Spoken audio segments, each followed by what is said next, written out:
Are we on the air, Jan? We're on the air, huh? Hey, we're live and well. We're live and well, and everybody, welcome to the.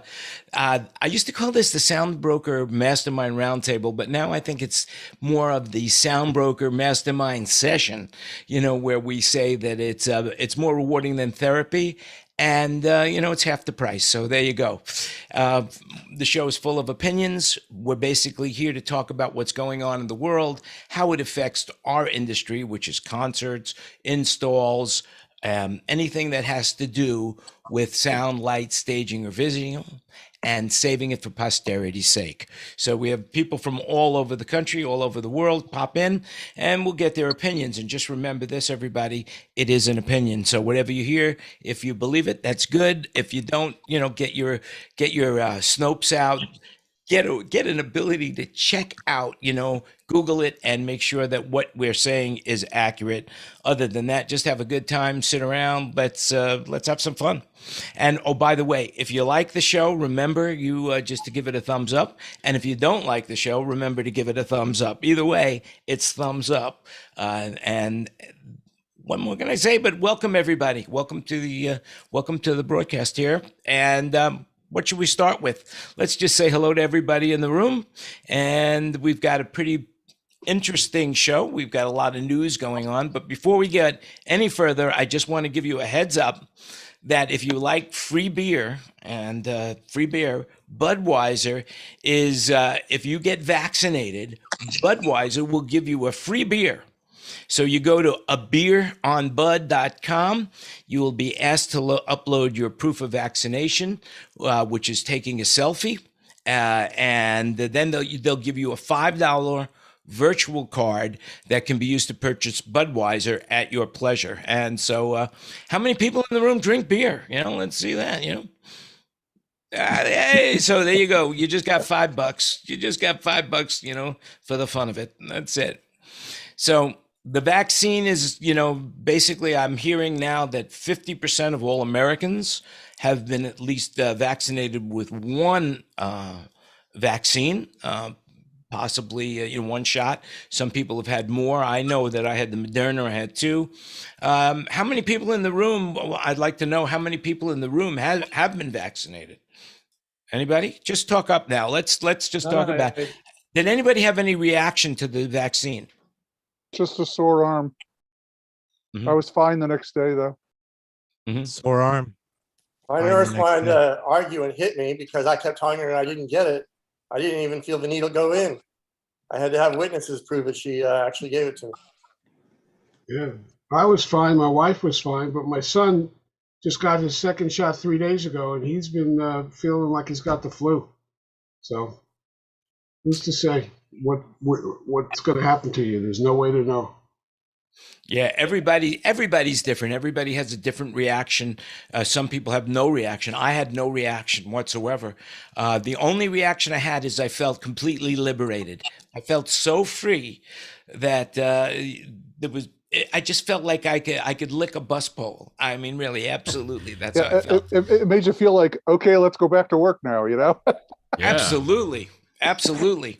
I definitely want to go back to work. And what I'm finding right now is the phones are ringing a lot, but people are still just asking me for quotes rather than buying. I mean, we have sold a few things, but basically it's not like it was before 2020. How about you guys? Are you seeing business pick up, or is it just the phones ringing? Our August show in Dallas, they did a running total on who was going to come and who wasn't, and half the audience said they weren't coming. And since it was only 300 in the audience, so they decided to do it virtual. So we're going to do it virtual. But that was the only one. 4 other ones so far still to go in the fall. So we'll see what happens. August is, I guess, kind of soon, but for some people, Well, not for people in Florida and Texas, though, right? I mean, Florida and Texas is going at it, right? Well, this was an Austin show, a regional. Oh, interesting. Austin. Well, we got 2 people in Florida in the room, Chris and Tom. So, why don't you guys tell us what's going on in Florida? I know last year I quoted probably 700% more shows than I ever have. Of course, didn't book any of them. We tried adapting to everything from building hospitals to supplying freezer rigs for morgues. But I would say February was when things started to really book. We sold out for Valentine's, and we probably already have had 5 sold out weekends. May is strongly booked.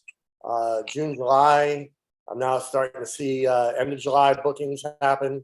And then there's a little bit of pause at August, beginning of September, where we're going to be hitting some of the national tours. And then we're coming back in October, November. Mike, I might need you. I might need some more. I think I'm bringing in 3 more stages for the fall. I've already got 9, and they may all be booked.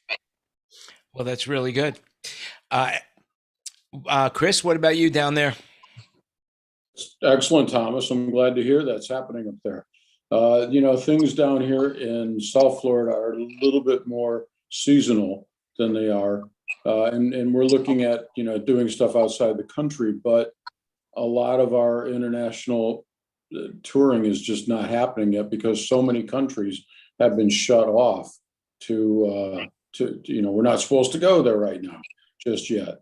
So even though we were all fully vaccinated and ready to go, we're picking up the local shows and stuff like that, but the international touring scene is not quite back yet, but hopefully by fall it'll pick up.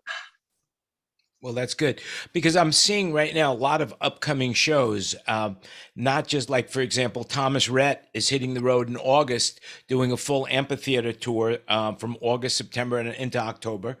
Chris Stapleton announced that he's going to do his All-American Road Show, and that's kicking off in Chicago's Wrigley Field on July 17th.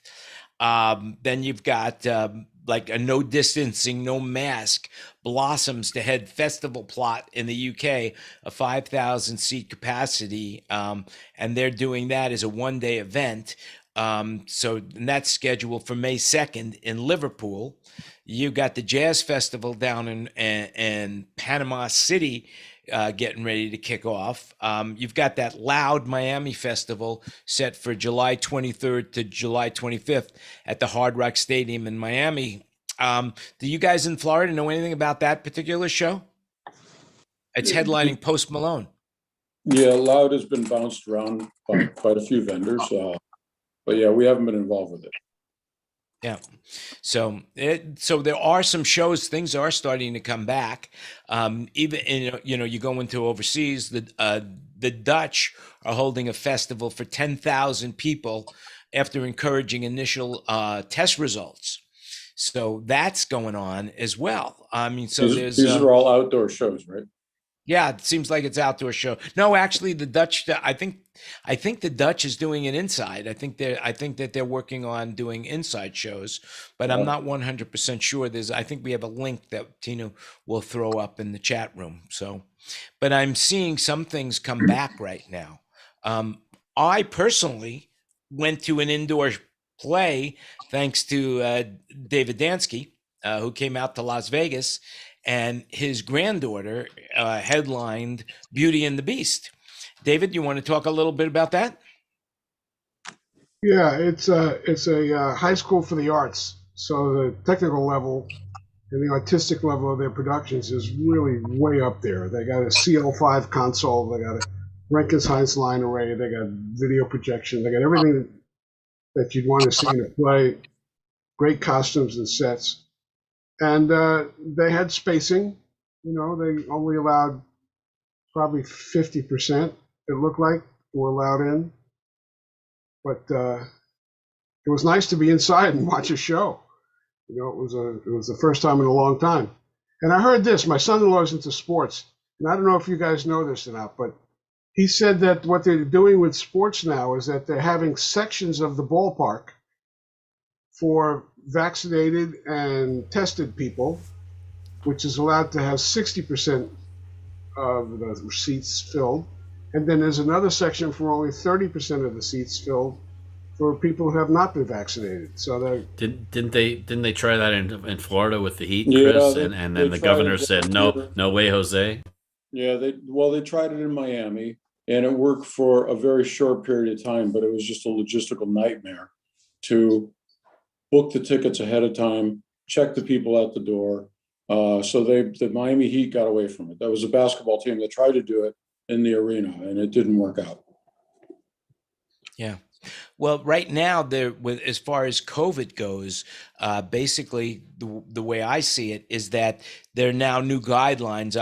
My payroll is done by ADP, and they came out with a notice about, they went through state by state by state with new guidance and requirements for employers on how to deal with COVID. And like, for example, in California, let's see, what does it say? The California Department of Fair Housing published new guidances. And in short, it says that employer may require employees to receive FDA-approved vaccinations. So that's possible. They want paid leave for COVID vaccines. So if you're going to get a COVID vaccine, they will pay you to go out and get it. Illinois, more or less the same thing. New Jersey, employers may require their employees to receive COVID-19 vaccinations to return to the workplace but except if an employee has a disability or a sincerely held religious belief. New York, the same thing. So basically, what I'm seeing here is that more and more states are saying, hey, an employer can ask his employee before they come back to the office to get a COVID vaccine. So if that's the case, employers are doing it. I'm sure sporting events can do it. Airlines could do it. I mean, I was going to Thailand, and they wanted to see, before I can get a certificate of entry into the country, they wanted to see my vaccination card. And plus, I had to provide them with an insurance certificate that would show that I was covered for COVID if I did come down with COVID while in the country.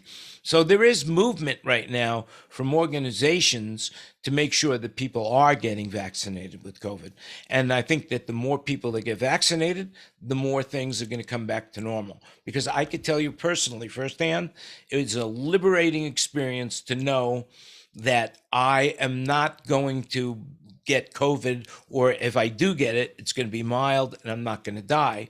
And one example of that was at this play, after the play was over, we all went outside to meet the cast. Normally it would be inside, but they did it outside. But once we got to that door, it was wall-to-wall people. And I turned to David and I said, thank God I'm vaccinated. Otherwise I would be freaking out. Right? So didn't the governor of Florida make it illegal to discriminate people depending on whether they've been vaccinated or not? He didn't make it illegal. He made That's it the main so thing with that the you cruise could ships not trying to get. come back. The cruise ships want to come back and say, hey, we'll do cruises for vaccinated only. And the governor's like, oh, not from the state of Florida, you won't.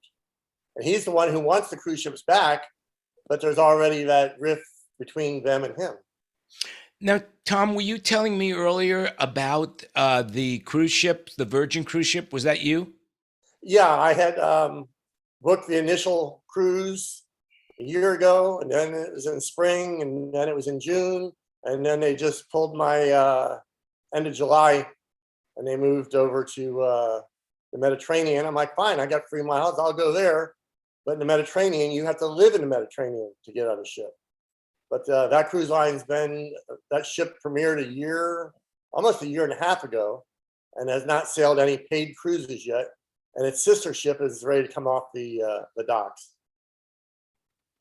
So yeah, that's pretty amazing. Now we also have another area of town, or should I say, the country, where people are devil to the wind, and I would say that would be in Texas. We got Jeff in from Texas. Jeff, what's going on over there? Tell me about what's happening in your marketplace. Jeff Krebs in the house. Hey, Mike. So I had to say that because I have not seen, because even last week he never turned his camera on. I have not seen Jeff Krebs in 30 years. It's been a while. I have a couple of Jeff Krebs stories. I'm hoping they're family friendly. For this audience, why would I bother for this audience? They'd all fall asleep and leave. Texas is a different animal, I think, than the rest of the world. And I was just sitting here listening to you guys chat about your viewpoints based on where you are, and I guess I haven't appreciated the freedoms that we're experiencing down here at the moment. And in Austin, let me make the point here real quick. Austin is not Texas. It's in Texas, but Austin is special. It's not like the rest of the state. So we've seen a return of some corporate business, largely thanks to the state of California. Since they wouldn't host anything, people packed it up and moved it to Texas. We've been appreciative of that. We have been under a no mask required issue. The governor basically canceled the mask order, I guess about a month ago. And so everywhere you go, a lot of businesses still have signs up that say masks are required, but for the most part, it seems to be somewhat optional. The Texas Rangers opened the new stadium at 100% capacity for opening night. Wow. We had 3 festivals this weekend. We festivaled in Louisville, Texas, in Addison, Texas, in Ennis, Texas. I was at the Ennis event. We had 35,000 people out there, very few masks. And then I watched the news this morning, and they're talking about how the COVID case count is the lowest it's been since April of last year. Hospitalizations are less than 2% occupied. So there doesn't seem to be any indication that things are out of control, but depending on which news outlet you watch, I do hear that other states are having some issues still. So that's kind of a synopsis. I mean, we're getting back to work. We're very, very busy at the moment. So Jeff, Austin has more bats than any other place in the country. What's going on with that? I don't know. Avenue Bridge. It's a good question. It also has more Californians, I think, than California at this point. It's a good, it's a question I've always wondered is if this stuff becomes resident in our bat population here, does it become a problem that we have to continue to combat going forward? I don't know the answer to that. So we'll see. Now, are we talking about the Rangers? Jeff, are we talking about the Rangers, that kind of bat problem? Or no, there's actually some really cool caves just outside of Austin, and you can go down there in the evening hours, and they've got these wooden decks built, and you can experience literally tens of millions of bats exiting this cave, and they're flying within inches of you. You can feel the wind and hear the flapping of their wings, and it's a pretty surreal experience. Wow. Yeah, and at the end of the experience, you sort of need to take a shower because you got a little stuff on you. Yeah, you feel batty. I tell you, you feel batty. Yeah, when that happens. So anyway, what's going on in New Jersey, man? Eric, what's happening? So now, do you have any new information on the SVOG as well? Is there anything there that you want to say? PPP, EDIL, anything like that? Grants? While we're waiting for Eric to turn on his mic. There we go. You muted me. Thank you. Nothing really new. Who knows when it's going to open up again? I'm sure many on here have seen Mike Strickland's emails about, methodology in terms of applying. It's really hard to say where they're going to go. This guy Rivera, who's at the SBA, continues to be seemingly the cheerleader against our segment of the industry. So I don't know who is in his pocket or whose pocket he's in, but he is the guy. So even though it's late in the game, every email, every FedEx, every paper letter that can get sent to specifically these guys at the SBA and Schumer's office are going to have an impact. They're under tremendous pressure. I've spoken to Michael about this. I spoke to Live Event Council 2 days ago. And they agree. Just you've got to keep the contact pressure on these people. So we'll see what happens. Then that's pretty much it in terms of where that is sitting at the moment. We don't know, as we talked about even before we went on. Who knows when it's really going to open up and if it's going to work again? Yeah, I mean, if I knew that, I would buy stock in the company that was providing these services. But yeah, I guess we don't know what's going on, but we're optimistic. Wouldn't you say your phone is ringing more now than ever before? Didn't you do a site survey last week? I did, and I'm doing another one tomorrow.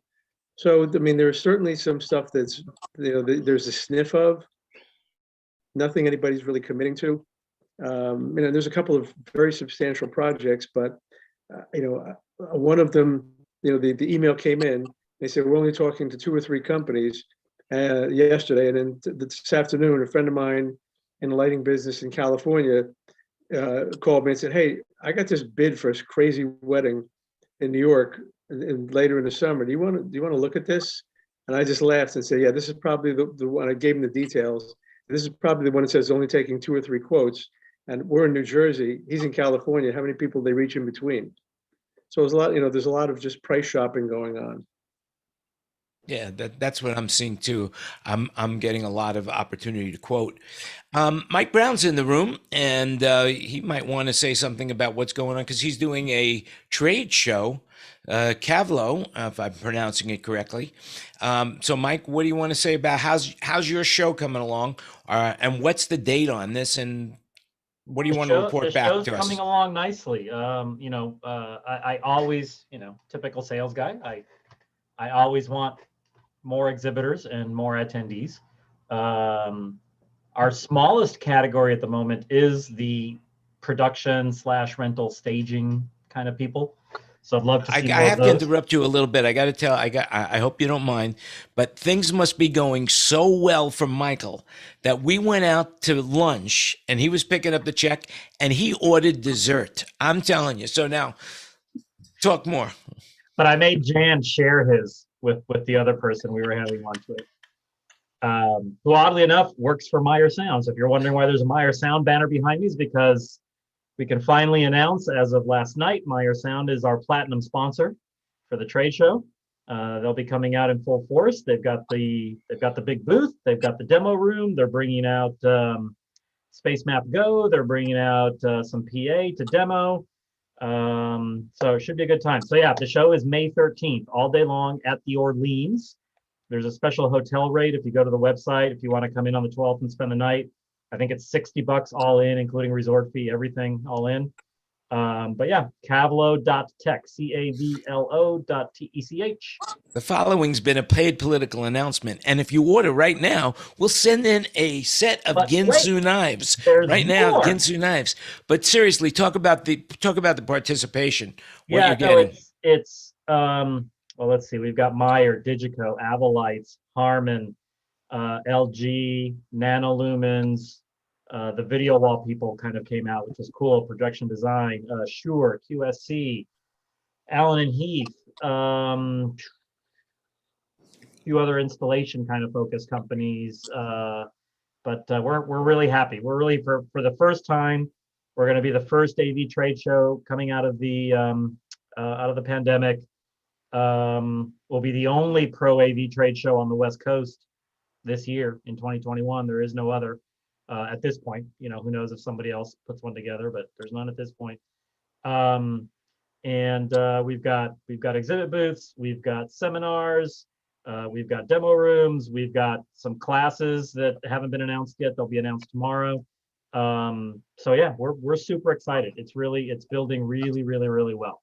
And the participation level of people wanting to come to the show, how are you doing? How is that going? How are the ticket sales going? Well, and there's no actual sales, of course, because the show is free to attend.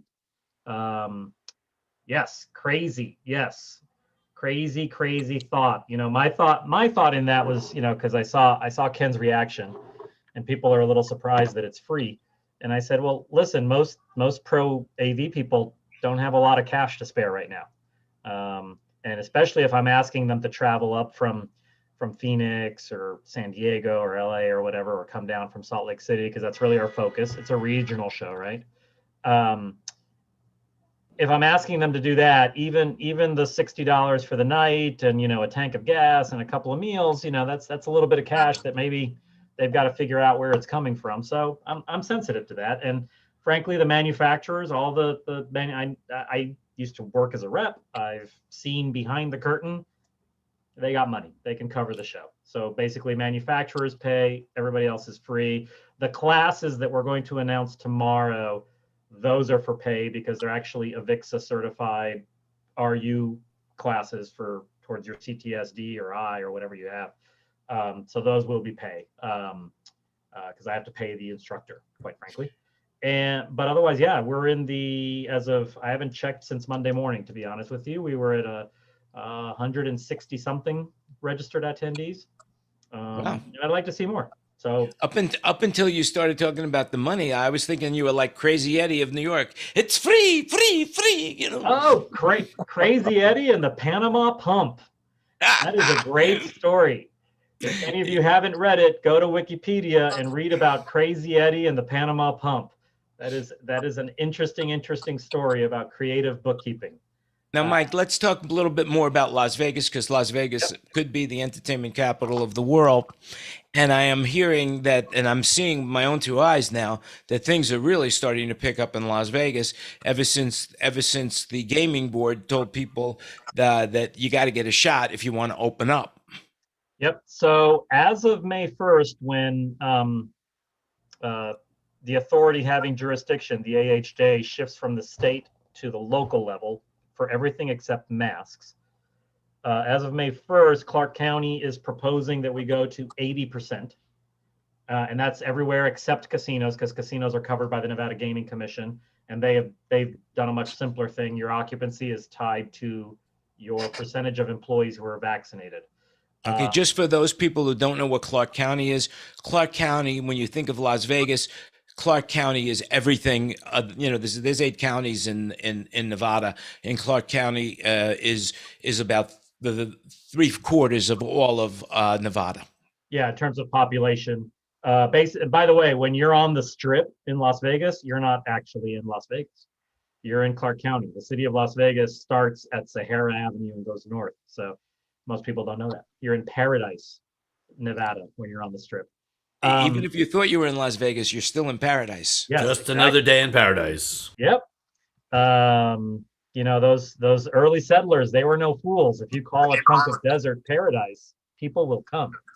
Or if you listen to Don Henley, call someplace paradise, kiss it goodbye, and that's it. So we go to 80% for all the hotels, your restaurants and all that. Buffets come back starting May 1st. For those of you that are big buffet fans, those are coming back. They'll just look a little bit different, but it's essentially still a buffet.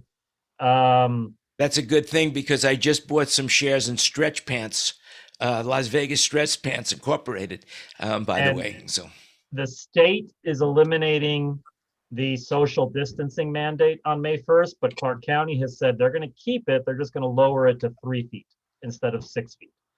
And masks are still required statewide if you're out in public, period. That part won't change at all. Our show will still require masks. We'll ask for the people to stand 3 feet. And it's a little interesting. I can't get my final sign off from Clark County Fire Department for my event, because they're not exactly sure what rules will be in place come May 13th. So they're waiting until May 2nd, probably.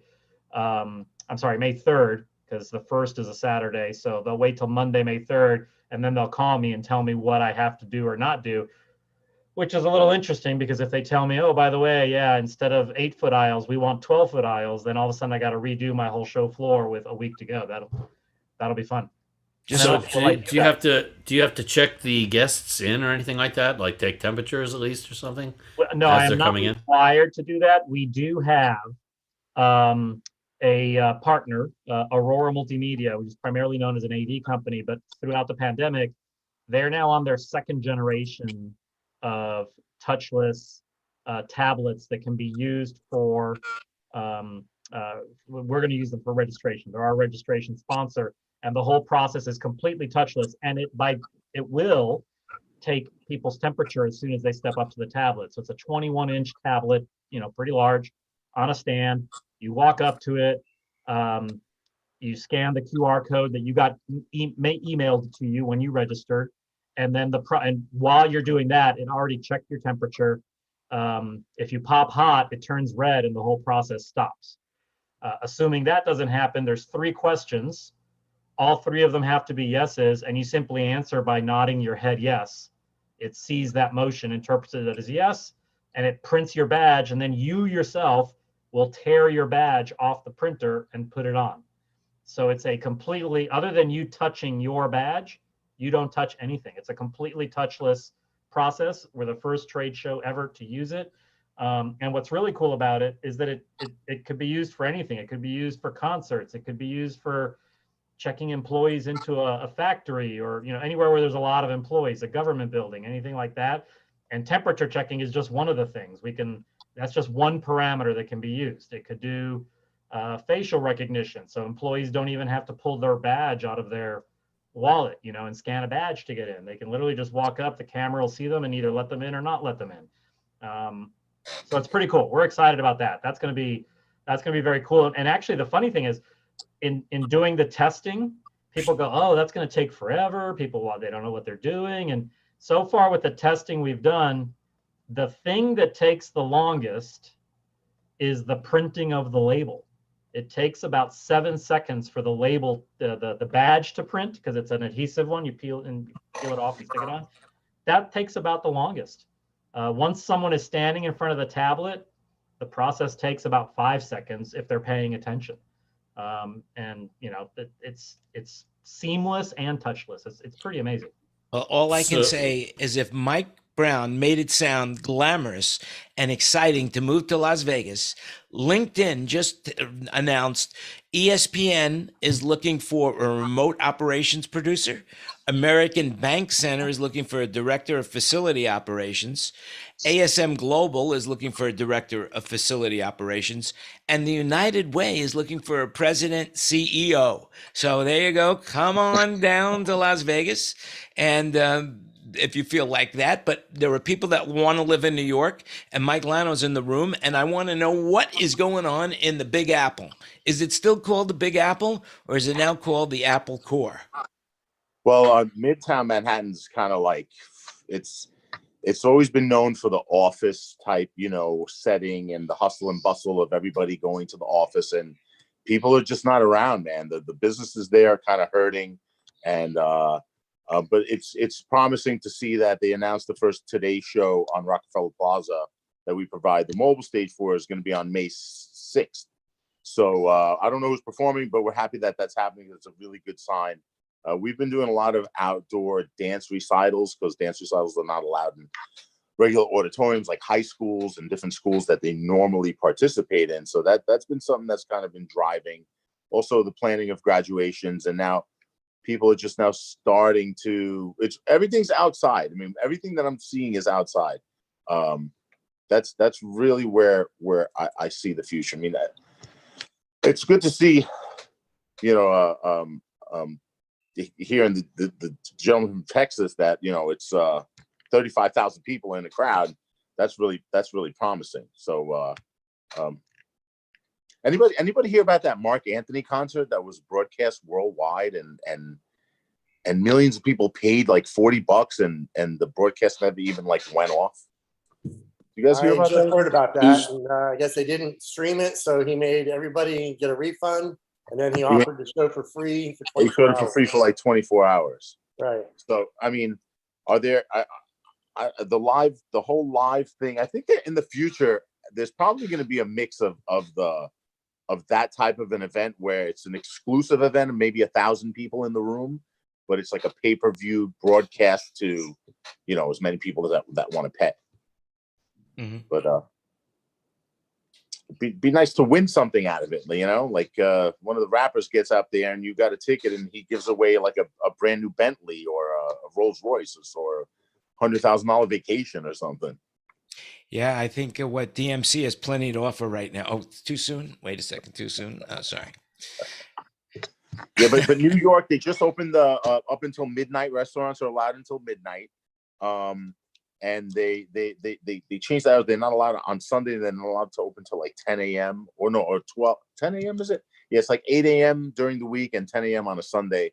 But it's things are coming back, but slowly. It's Manhattan's definitely going to be taking a big hit.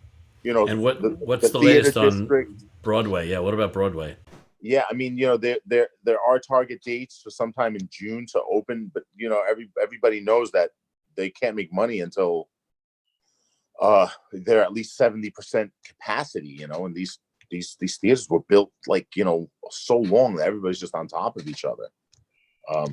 It's and with the shuttered grants, I have a feeling that in our industry there's a lot of trickle down effect. So the shuttered venues, the hype for the 2 months that hey, it's going to open on April 8th, and then the whole crash of the system, and it's not even open now, and I mean that's a lot of money that's going to have the trickle effect down into the production business and the industry that we all kind of live in. You mentioned the SVOG grant, and I see here that it says that one of the questions that has to be answered, yes, is that the venues in you work in have a mixing equipment, a public address system, and a lighting rig. And it seems like that might go into the production world rather than just the venue world. Is there anything on Eric? Do you know anything about that, or Mike? Do you know I think anything it's a about lot of nonsense, to be honest. And I sent in the email that I sent after connecting with Mike Strickland over the weekend. I sent in an email basically saying, if you want to save $1 billion in SVOG money, reach out to me, and I'll reach out to many that I know who are smart enough to look at these documents you have to provide that says you have one. The writing basically says you have to provide proof that you have one. Well, we all know you can call anybody on this chat that provides quotes on production equipment. They'll write you a quote. The person takes it, puts it in Photoshop, makes it a paid bill, dates it 2 years ago, and they have a sound and lighting system. And then the other thing was, if you don't have that, for all the non-Photoshop experts, it said you just have to show that it's listed on your insurance policy.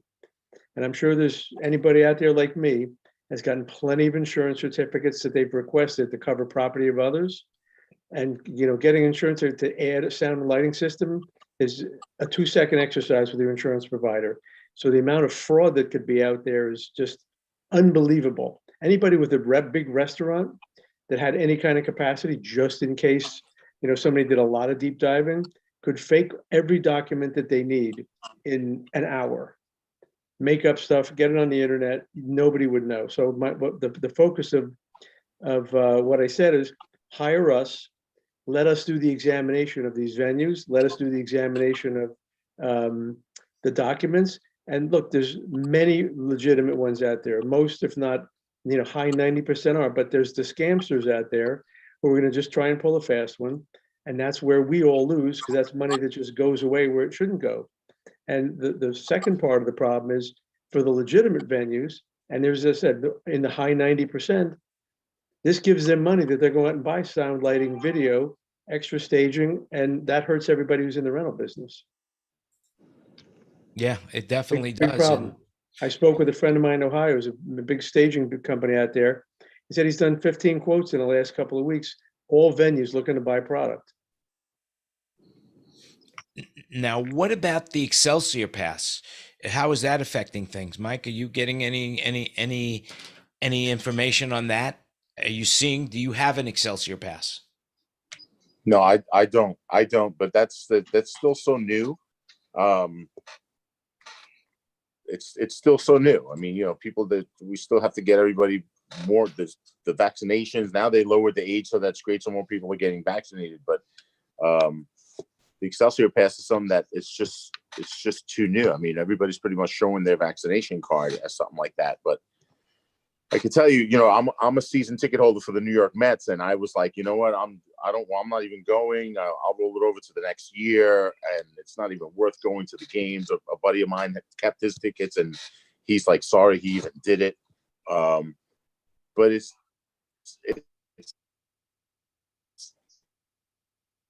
New York is here, but it'll take a while to get back, because without the tourism, without the shows going on, that brings all the people to the dinners and the dining. You know what's really crazy to me? The creativity of how people built these outdoor sidewalk street cafes, because they allowed restaurants in New York City to take over street cafes. And some of them are really nice, but then some are just really slapped together. So there should be a calendar or a book on all the different types that were built. But people got creative, even with their audio visual stuff in these. They their two sides are supposed to be open, but they're closing them now with the winter. And how could you eat outdoors now that everything's coming back with the weather? It's hard for me to see how is the government going to handle all these applications. That to me is the biggest thing. This bump in the EIDL, I put my request in, you don't get an email back, so you don't know when they're going to get back to you. So that's a whole other thing. So the government is with this, there's a huge undertaking right now that where the money should be distributed. And I think we made it this far. We're going to pull through, but capital is going to help people really flourish and get back to where we were in 2019 because everybody was doing super well. So we need the SBA to step up with and come up with a plan to get that money distributed. And Eric is so right when he says the amount of fraud that's going to be going on. But you also got to think about the amount of applications that they have to handle and distribute, and who's who and who's not. And there's no matter what we do, there's going to be fraud. But they really got to get that money out. At the end of the day, I don't think they really care. Generally speaking, I think they go into something like this and they go, look, we're allotting whatever, $1 trillion. We're okay if 100 billion goes off to fraudsters. If it keeps us from having to spend 3 billion hiring and training people for a one-time job. So just we don't care, just let it go. And then I think that's part of why the application process will be kind of onerous is just that they're using it as a filter. And they're just hoping a lot of the fraudsters will give up because there's too many complicated steps. And then the ones who really genuinely want it and need it will actually put in the sweat equity and fill out the application and get it done. Well, something for nothing, these people will work very hard to get something for nothing if they can. And the aspect of scamming is at an all-time high. Even the FBI has stepped in right now, making warnings that you have to be very, very careful if someone calls you about a loan, getting a loan, assisting you with getting the government loan, any of that information. You have to be super careful because the scams are all at a record high. I have been hit with both corporate fraud and with identity theft over unemployment.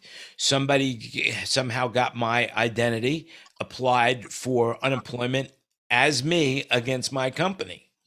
So that happened. And of course, one of the things I did immediately, if not sooner, was put a lock on my credit, report it to the FBI. But basically, it's a joke. The identity theft part of it is a joke. The FBI just does, it's like one form that you report that you've had your identity theft stolen, and that's it. They don't do anything. They're not looking for these people. And so, and the municipalities, like with me, the people who actually deserve to be on unemployment are fighting with them to get unemployment. And the scammers, the government seems to be just paying them freely, getting them out there the money as quickly as possible. So the scammers have figured out how to beat the system and get the system to work for them. Well, now they really stepped into the gutter. Sorry to jump in. I heard on the news today, now there's a government program where they will reimburse up to $9,000 for a legitimately proven funeral of anybody who died from COVID. If the death certificate says COVID, you can get reimbursed to $9,000. And this whole news thing said there's people out there now they search obituaries and they're calling families of somebody that died saying, hey, we can help you get your funeral benefit. And of course, these are the scammers. I mean, these people are the lowest of the low. And it just doesn't matter. So if they're going to do it, they're going to stoop that low, to be chasing funeral money. Think about what's going to go on in our business, where the dollars are, have a few more zeros than that. At first, I thought you were going to say that there were actually alive people that want to be buried just to get that money. Unbelievable. Well, I might get on that list. I think there's scams going on Clubhouse too. I was on Clubhouse the other night. And this guy was running this room, and he says, "Let's help this poor lady out. She She needs $10,000. I'll chip in $1,000. Who else will chip in, And I have a feeling he had his buddies lined up saying, oh, I'll chip in 2,000, and it's before you know it, they've raised 10,000 in this room for someone who nobody knows who it is, online scamming. It's amazing what's happening out there. I mean, you just have to be careful.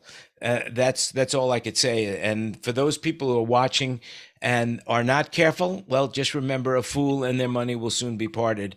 And if you realize that if you have no larceny in you, then nobody can take advantage of you. That's all there is to it. And it's a simple thing. So who haven't we heard from in the room? Is there anybody in the room that wants to share something right now that we haven't? Tom, you haven't said anything. Don Hartley, John Lackner, anybody in the room that wants to something? Yeah. Don here, Don Hartley here. I wanted to kind of second the feeling that you had mentioned earlier about getting vaccinated and walking out of there just feeling, enlightened and empowered. And so I just kind of wanted to second that. And then I just wanted to add, some great news to our community here. The Blue Man's coming back on the 24th of June. And the O show is coming on the 1st of July, and the Mystere show. Are you in Vegas, Don? Yeah, I'm here with Jan in Vegas. Oh, and those shows are reopening when? We got Blue Man Group coming What back. am I, chopped liver? I'm here. Well, I was gonna ask you, but Don's volunteering, so go for it, Don. I'm here with Jan. Jan and I've got Vegas. Oh, wait, hold on. Hey, Mike, there you are. I actually wasn't looking at my screen, of course. And who else is in Vegas with us? Hey, we're all here. Everybody's in. David Gansky, are you in town, or did you go back home? He's back home. There are two kinds of people. There are people that are in Vegas, and then there are people that wish they were in Vegas. So I got home yesterday. I had a wonderful time in Vegas, but I'm back in LA. All the cool kids are in Vegas. So go ahead, Don. Keep going. I'm feeling pretty cool, actually, about the news. So when are those shows opening? Oh, you said O is opening. That's pretty spectacular. Yeah, so we got 2 Cirque shows coming back, and Mystere comes on the 28th of June, and O comes on the 1st of July. And then Blue Man Group at the Luxor, they're going to be the 24th of June, and tickets go on sale on the 29th of this month. Now the question is, of course, are we pretty certain that those shows are actually going to happen?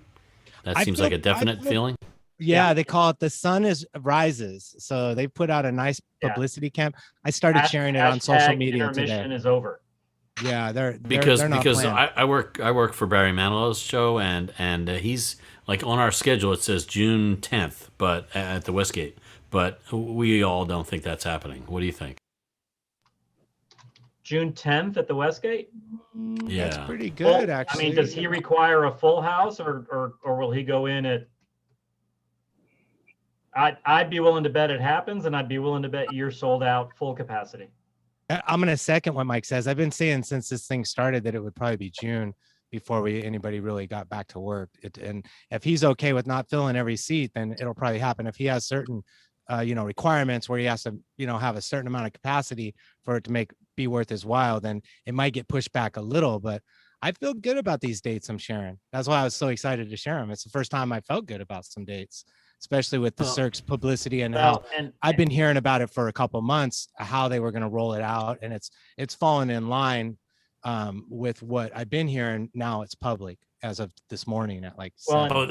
That's new news, huh? Wow, cool. Yeah, and Ken, don't forget, there's also a little bit of peer pressure that happens just among entertainers, just like anyone else. So when Resorts World, which is our newest casino hotel, owned by the Genting Company, opens on June 24th, and it looks like they're opening with concerts by Celine Dion and Carrie Underwood. I would say, oh yes, Celine not at the Coliseum. That's a big deal. When they open with that, then other performers are going to be like, hey, I got to get my piece of the pie. I got a mortgage to pay. Well, if they're feeling confident that it's going to be safe, like. Yeah, no, I get that. And some, just like any other, just like every other human being, there's different levels, right? Yeah. Carol Burnett has postponed her Smith Center dates 3 times because as long as she keeps postponing, she doesn't have to return the deposit. But she's also very clear from her position what her requirements are for where she'll feel comfortable and when she's willing to actually step on stage again. Now, Mike, if Celine was performing at Kavlo, you would tell us, right? Sure. So when's that Resorts World place opening, Mike? And when's what you talked about, Celine Dion and Carrie Underwood shows? When are those projected to happen? So I don't have exact dates for them. June 24th, Resorts World opens. And the only thing that's official right now is both Celine and Carrie through their social media are teasing their performance. But typically in Vegas, you go all out opening weekend. I mean, you know, opening weekend, you'll pay whatever. Right. Of course, $5 typically is, I'm not sure $3. it typically applies these days because of the pandemic and everything. But yeah, I get it. Wow, how interesting. So I wouldn't be surprised if it was Carrie Underwood Friday night, you know, Celine Dion Saturday night, and I wouldn't be surprised if they were throwing millions at each of them to do it. Do you know anything about the showroom at that place? It, I believe, if I'm not mistaken, is a big Meyer rig. And what kind of quantity of people in the audience? Just remember, Meyer is sponsoring the Kavlo. Okay, so thank you, Dan. Thank yeah, you. I just You're a wanted to little let you slow know there. that. And the Ginsu knives are being shipped by Amazon.com. Okay. I could find out for 100% for you, Ken, because I know the. Well, let me say this. Let me put it this way: is it a big room or? I believe it's in the 1800 range, 1800, 2000, something like that. How interesting! That's Two very level. cool to know that there's going to be another showroom that size in Vegas. That's awesome. Yeah, so it's a little bit smaller than the what I call the TPA, the Theater for the Performing Arts at the Aladdin, which it hasn't been that for Yeah, what's the capacity of the TPA? 3,000-ish. Oh, no kidding. And 20, they're not 29, talking about putting a show on in there just yet. I haven't seen anything about Axis, but I would imagine when they come back, it'll be Britney. Right. Because that's her. Well, that's very interesting. I'm going to have to contact the Manilow people and say, hey, what up? You know, June sounds like the time when things are starting to happen, but we've only got, like, on our little Tour Master or whatever it's called, Master Tour, the Master Tour app, it's just 2 weekends in Vegas in June and then nothing till September. So I wonder if it'll happen for 2 weekends. I got an idea, Kenny. Call Barry right now while you're live on our Zoom meeting make some news. Do it. Do it. Or to quote the most interesting man in the world, I don't normally go to trade shows, but when I do, it's at Kavlo. There you go. Well, did you? Speaking of calling people live on the air, did you see or hear about James Corden calling Oprah on his show, like live on TV last night? That was funny. No, I didn't hear about that. James Corden is a funny guy, and he was doing a bit. You know, he does like highlights of the news at the beginning of each show, and the news highlight that he was talking about was that Pharrell Williams is opening a hotel in Miami Beach. That sound right?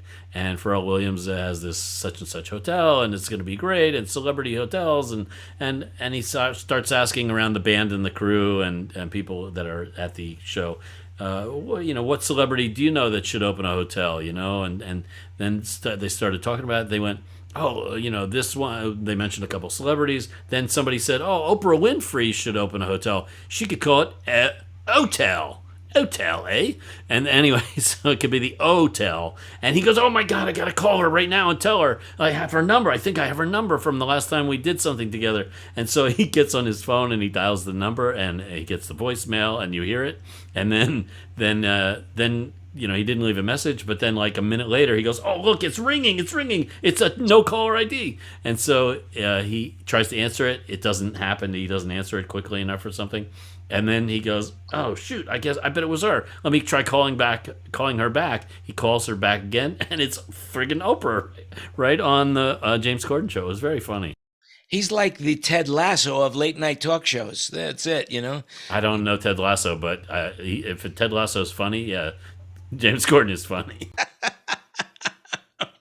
So, hey, who hasn't spoken? Tom, do you have anything you want to say? Eric, you wanted to say something?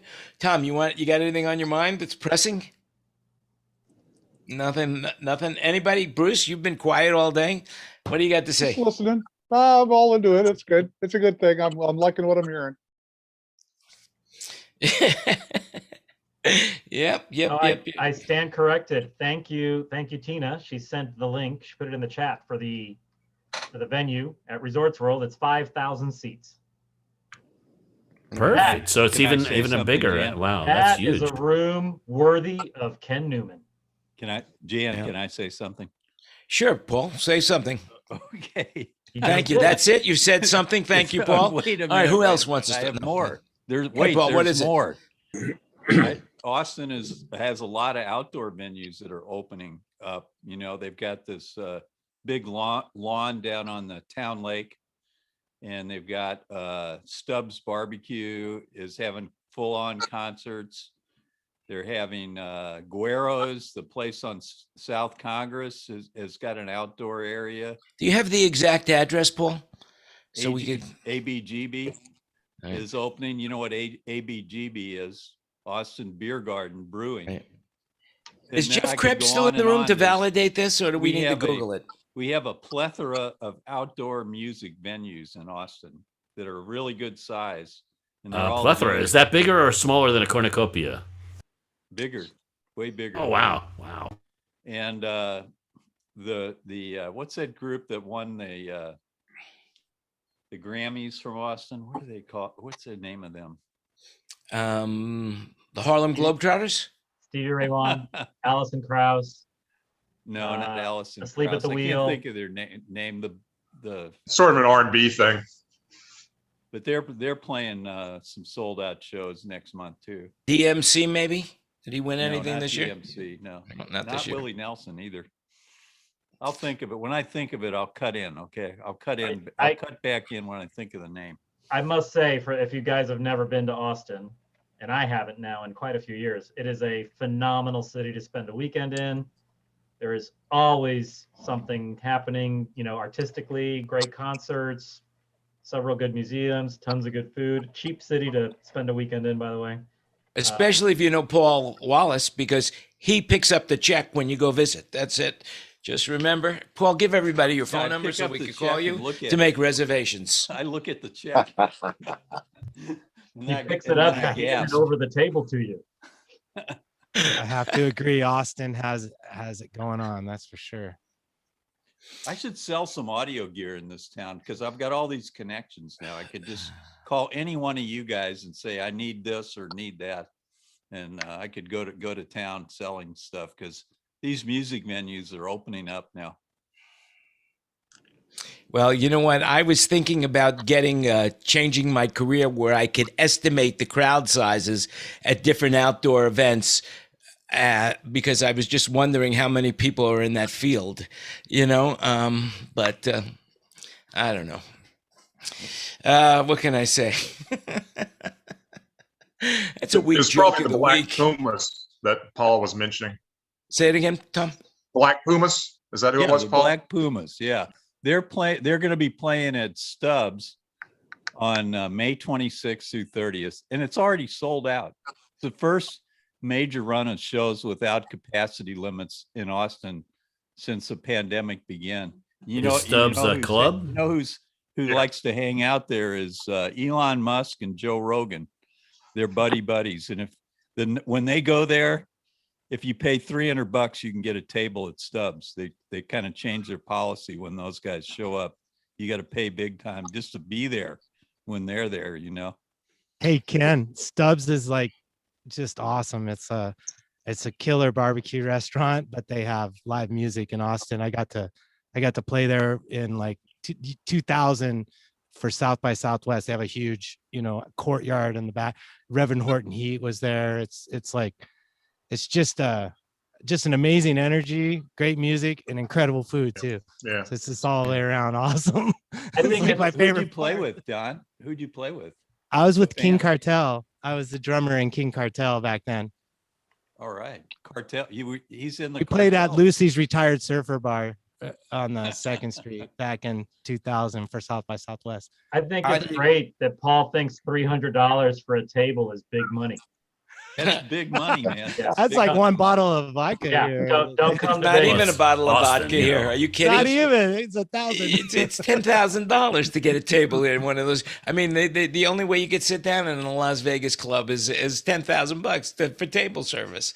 Just, You know, just and to but the rub good thing shoulders about it with, is they do throw in the free fruit juice. You know, that's free.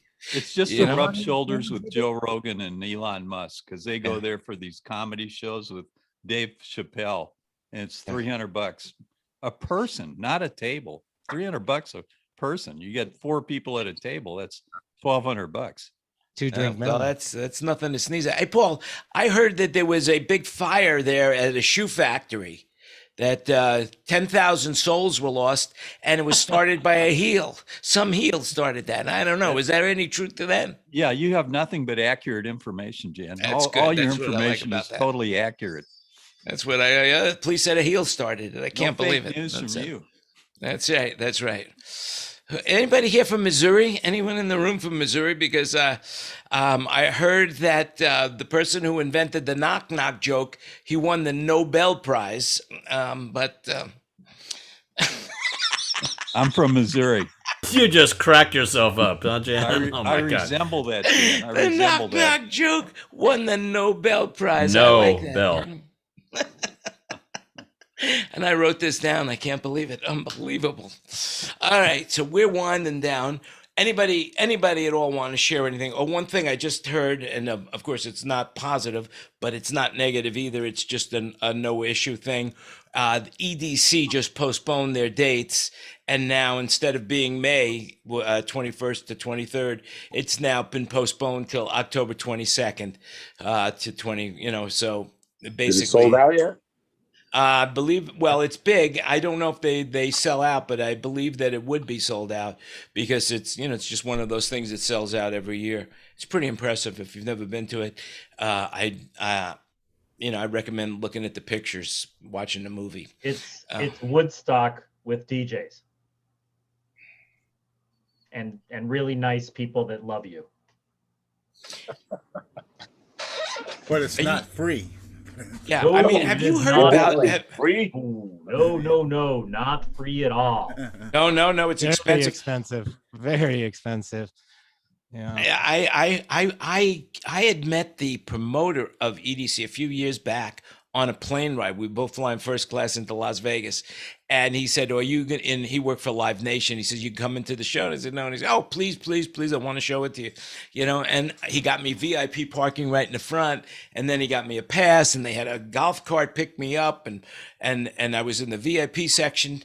And it was the first time I had ever gone to one of those porta potties that, you know, they had like a trailer like the movies, but it was beyond anything I'd seen. It was all gold plated and marble.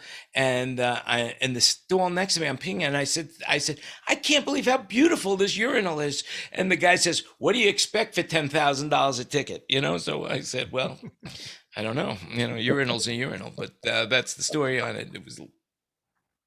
And that's a true story, by the way, you know. Well, so if you're gonna piss away $10,000, do it in a gold urinal. that's what I say, John. Yeah. You know, I mean, hey, if you're gonna do it, at least, and also you should pee a little bit on the floor. You know, that's all. That's what I can say. You know, make sure you miss the urinal. Make it, but just by a little bit. You know, and that's it. You know. That's my advice for today. All right. Anybody else have anything else that they want to say? And we'll let the people who are watching us on YouTube. All right, and one Facebook- more. Yeah, I have a question about go ahead, Resort David. World. Go So ahead. Resort World is not the hotel. It looks like there's a Hilton and a Conrad that are part of Resorts World. And then there's the entertainment section that has this theater. Is that correct? Yeah, so this is pretty typical with the big developments now in Las Vegas, and this is always how this was envisioned from the very beginning. There's actually 3 hotels on this property, resorts or Genting Gaming. I think they're called Genting Gaming. They're an international company. They own everything, but they lease the smallest hotel to Conrad. And that's going to be your boutique, very, very, very nice, very shishi hotel. And then Hilton is another section, and that's because they're affiliated with the Hilton Points program, whatever it's called. I don't remember now. And then there's just the regular Resorts World hotel on top of that doesn't have a name. It's just Resorts World. Then Resorts World also runs the casino and runs all the restaurants and everything else, basically. All the hospitality, including entertainment, is Resorts World. Yeah. Now, wasn't that originally Chinese money or Taiwan? It probably still is. Resorts World is a primarily Asian company. Or Genting, I'm sorry. I want to say they're based in Australia, and I'm not for sure anymore. But at one point, just a few years ago, they were the largest gaming company in the world. I remember we played a gig in England a few years ago at the Genting Arena. I wonder if it's the same company. I'm sure it's the same people. Yeah, it's massive. Yeah, they have one that took over the Aqueduct racetrack that they turned into a casino here in New York near JFK Airport. So they're definitely a big company. Yeah, I'm sure it's the same folks. Yeah, they seem to know board what they're level. doing, and they have they bought that land from Boyd Gaming. Boyd Gaming owned what used to be the Stardust. It's the old Stardust location right on the Strip. Boyd imploded the Stardust and started building in 2007, and then we know how that turned out. And then Genting bought the land from Boyd, and then just sat on it and started back up a few years ago. And when the economy softened a little bit in 16, 17, they just pulled back, and they have a very long view approach of stuff worldwide. Whenever they build something, they're not building for this year or even this decade. Their plan is always years in the making.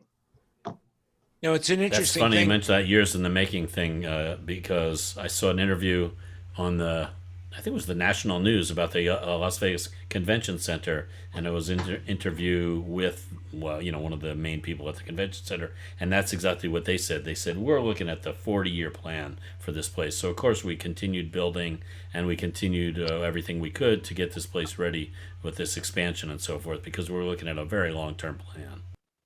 3.2 million square feet of space at the Las Vegas Convention Center.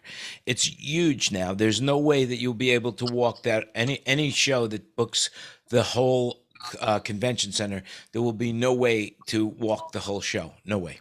In one day? No, not in one day.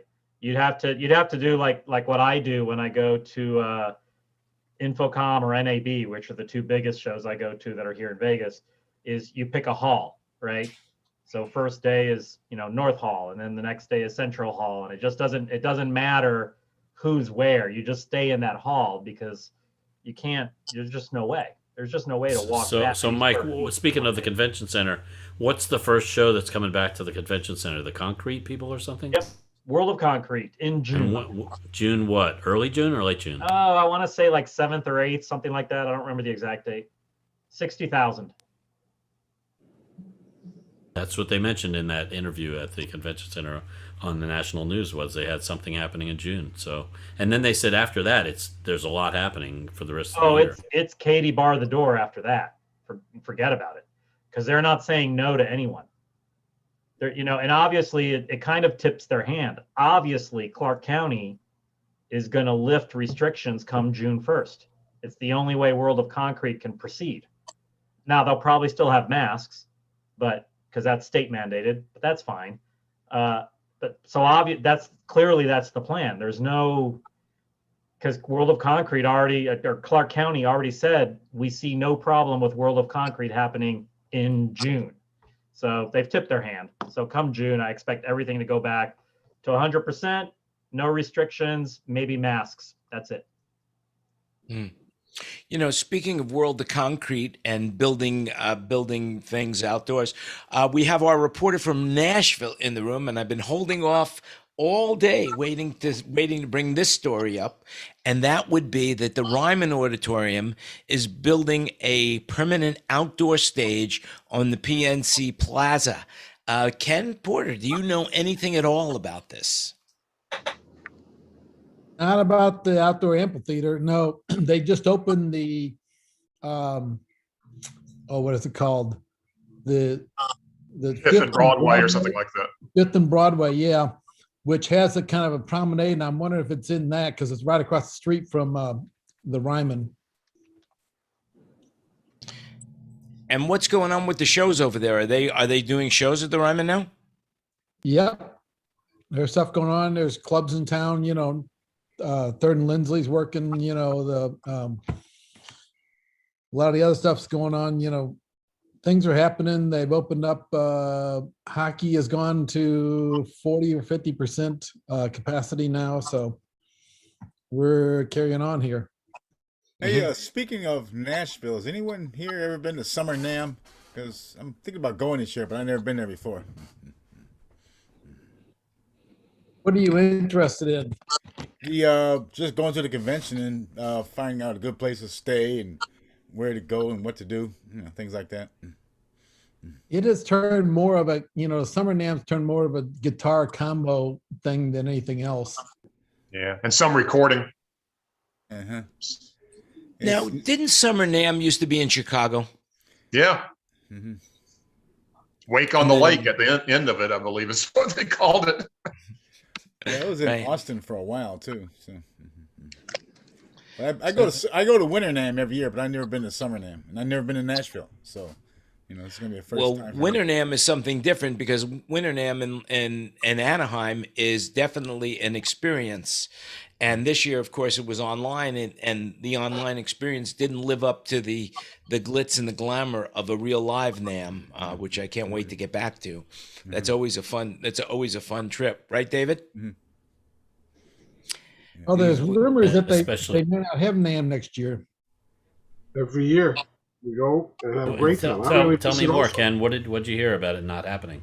I heard reps saying that they're talking about, that we had the Infocom and stuff going on in October, and there's some questions on that, but a lot of people there's a big push going on to not have the January NAMM this next year because a lot of the international manufacturers are still hesitant to come. What about LDI? That usually comes October, November. Anybody hear anything about LDI? Yes, that's definitely happening. Do we think that this might be the last year of LDI as we know it? Because the company that owns LDI bought all the rights to what was left of Digital Signage Expo.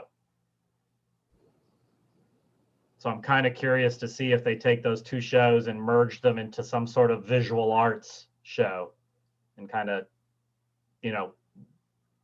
increase the footprint a little bit. Well, the last time I went to LDI, it seemed to me that it wasn't just lighting anymore. It was staging, it was video, and it was sound. So it was the whole encompassing of our industry. What year was that? I don't remember the last time I went, but at least 2 years ago they did it. Jeff Turner had tried to do like an audio pavilion, as well as they had a few of those outdoor stages, like Scoville had done the 2 years ago, I believe it did a vintage sort of rig. Right. Nirvana used an XL4, I believe. Yeah, and there's been an audio component returning, but it's pretty forced. I don't think it's going to stick particularly. Yeah, and I know that. Let's see. So not 2020, not 2019, 2017 or 18. I know that people from NAMM were walking LDI, introducing themselves to exhibitors, especially sound exhibitors. And I do know that some sound brands have left LDI specifically because NAMM has the Pro Audio Pavilion. Well, I can tell you guys that the Mobile Stage Conference will be happening in 2022 at the Bahia Mar Hotel in Fort Lauderdale, Florida. 100%. We have exact dates yet. Yeah, as a matter of fact, we do. And it should be on the website, mobilestageconference.com. Is that yours, Mike? Yeah. So I created that conference. Wait a second. You're getting into conflicts with Mike Brown here. Wait a second. Listen, everybody just needs to go to whatever show a Mike created. Look at a show, and it was created or produced by someone named Mike. Just get in your car. That's it. That's all. Simple. Are they really doing NAB in October early and then doing Infocom later October within 2 weeks of each other? They really are, but you'd be surprised how different that audience is. There's not as much, there's some spillover on the exhibiting side, a little bit, Well, I but was even not told that much. For example, if you go to the Shore booth at NAB, very different booth than the Shore booth at Infocom.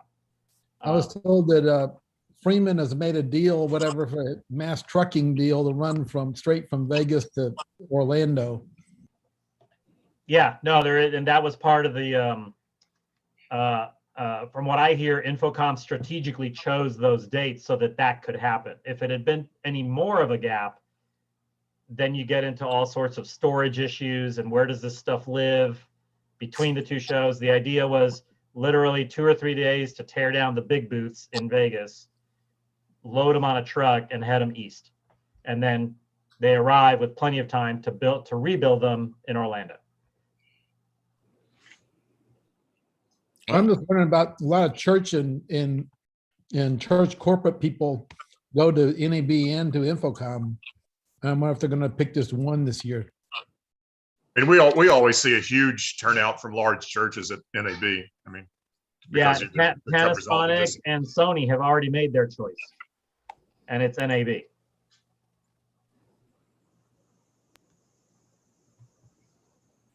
I see those big churches also at Infocom too. I guess they also go to the National Church Convention, which is being held in Orlando this year, I believe. Which denomination are you talking about? All of them. It's all under one God, right? And we're not talking about religion or politics here. So anyway, I mean, but if I was gonna do a convention for churches, I would do it in Orlando. Why not? Is WFX happening this year? Does anybody know?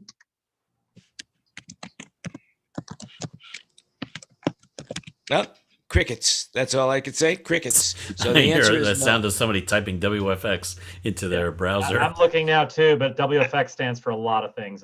I think we're all doing it. Hey, Tom. Yeah. You remember? I still have your console sitting in my warehouse. Yeah, I know. I was just thinking that. Sorry. I wish I could say that. I wish I could say I have one of Tom's consoles in my warehouse. That's awesome. Send it to Vegas so we can display it at Cavlo. Or send it to California and I display it in my living room. Or at the Mobile Stage Convention, and that's going to be in Orlando. Listen, all three of them stops. It spends a couple days with me. Kenny comes and picks it up. When he's done with it, he sticks it on a truck on its way to Mike. Piece of cake. And then when they're done with it, I'll just sell it on SoundBroker. There you go. And it's there you go. And if you buy it now, you get some wins. Ginzu knives. That's it. You know. We're going crazy. We're giving it away. That's it. We're giving it away. He didn't mention what kind of console it is. I hope we're not talking about like an Express. VI 3000. VI 3000. Oh, that's a real console, right? Yeah, fantastic. Tom show up with it, or was he going to do virtual Tom on a Zoom computer control? Always a good question. And back to John Lackner's question about, I wouldn't make a specific trip to see Summer NAMM, but if you wanted to use it as an excuse to see Nashville, then yeah, great to do. But Summer NAMM's pretty, a very small show relative to a lot of them. What's the weather like in Nashville in the summer? Isn't it delightful? Humid. I can remember some Summer NAMMs where it was like 95 degrees and 90% humidity. Just the way I like it. Just the way I like it. It's the way I like my weather. The bigger key to Summer NAMM is what concerts, who's playing where, and what clubs in town, who you want to go see. Particularly if like the Time Jumpers are playing down at Third Lindsay, or if what's the name? Tim Akers in a smoking section. That is a great session. Players play there. The Mummies is in there if they're playing in town. And of course you go over, Bluegrass, go to Bluegrass Inn and do some of that. Worth seeing. But look up, see who's playing at that time and who you want to go see. Or go down to Jack Daniels and drink. and you thought you had to go to TripIt to get this kind of information. Well, here you are. This is it. This is better than TripIt. So with that, if there's anybody else that wants to say anything to the listening audience of Facebook, Twitter, YouTube, wherever you have it, this is be the time. Hang on, wait, where did everybody go? Okay, so wait, the suspense is killing me. So I got a question for Mike also. WFX does not exist anymore. In January of last year, they changed the name to Church Facilities Conference and Expo, scheduled for September of 2020. And obviously that didn't happen. And now it is September 21 and 22 this year in Dallas, but doesn't that conflict with... So Ken, your question while I type. My question is, who's your target audience for your convention? Do you mean in terms of profession, market, or location? Well, okay, I know people in Vegas. Should I tell live sound guys about your convention, or is it more about installs? No. So our target market is professionals in the commercial audio, video, and lighting industry, whether that's on the kind of what I call bread and butter AV, the install side, or whether that's on the production / rental staging side, either way. Ideally, I shouldn't say ideally, but we've been targeting Arizona, California, Nevada, and Utah. People that are within 400 miles who will jump in their car and drive to Vegas and have probably done so many, many times before because it'll be easy, right? They fill the car up with gas the night before, you get up on the 12, 3, 4, 5 hours on the road, you're in Vegas, $60 for the hotel, you wake up the next morning, you do the trade show, then you drive back in the afternoon, or you spend one more night, or you spend the weekend because the show's on a Thursday, right? So that's our target, but it's definitely geared, and it could be an end user, it could be someone who works in the business like you, it could be an integrator, it could be somebody who has a rental staging production company, it could be a specifier. A specifier is like an architect or a consultant or somebody who designs shows, anybody along those lines, but somebody who's in the trade, who's actually, certainly there's no consumer stuff at our show. So I could put a post on my Facebook and people that live in Vegas, which I have lots of friends in Vegas, they might be interested in coming. Now that I know it's free. Yeah, I love that. And we're probably suffering a little bit from, I'm more on the install side, even though I tend to install a fair bit of production systems, but I'm definitely I don't work nights and weekends, to put it that way. I work Monday through Friday. Okay, right. 6 to 5. I'm a contractor. So speaking of that, so who did the install or who's doing the install at the Resorts World place? It depends which room it is, but the majority is being done by an outfit here in town called Tech West. What's your take on Tech West? Tech West is a decent firm. They know what they're doing. The design is solid. They didn't design it. They're installing someone else's design. They'll probably tell anybody who will listen that they improved on the design, which I know who designed it. I know who works at Tech West. I don't know that I would go along with that chain of thought, but is the designer what you would call a consultant? I'm sorry? Is the designer somebody you would call a consultant? No, I wouldn't call them a consultant. They are consultants, Coherent Design, based here in Vegas. They do really, really good work. They're one of the two founding partners, and the head engineer / designer has a master's in fine arts, theater technology, worked for Cirque for quite a few years. I mean, he gets production. So it's definitely not like the old school Vegas. So you probably don't go back this far, but back in the 80s, in Vegas, it was pretty standard that the consultant and the installer would put in a sound system and it would be pretty much not usable. So that's where A1 Audio made a lot of their business. That's where Al stepped up, and he redid a lot of those systems and made a lot of people happy. And then he did, good financing and stuff. And so they would install or lease or what have you. But that's not happening anymore because you're saying these current crop of people are much better. Corporate money, right? And now it's big money. Now something like Resorts World, just the consulting was probably $1 million. I would think, because of all the different venues, the common spaces, all the clubs, the restaurants, the pools, 3 different hotels with different standards, right? You know, the Hilton Group has a different standard for their properties than Conrad does, than Resorts World does. You got to, you know, all that. I'd be willing to bet the consulting was $1 million. Just the consulting was $1 million. Now, Mike, do you know anything about the facade of the Resorts Hotel?